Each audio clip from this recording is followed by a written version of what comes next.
think heaven is a hammock on the edge of Douglas Lake, where the light is filtered through the oaks that hold the bank,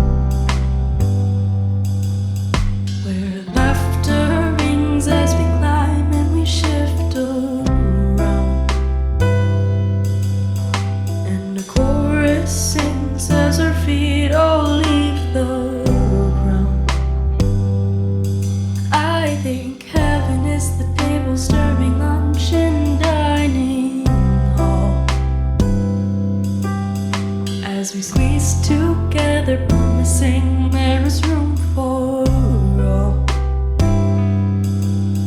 And it's always crowded, but I've never seen it full. If we run out of chairs, there is always one to pull.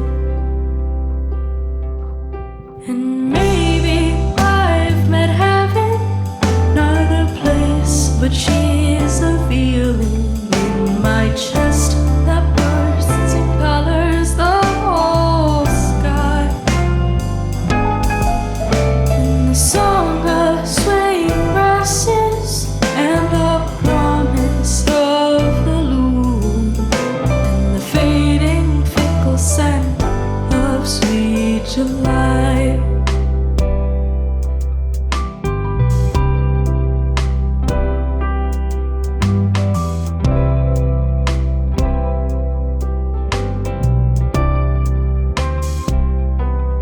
I think heaven is the water warming in the morning sun.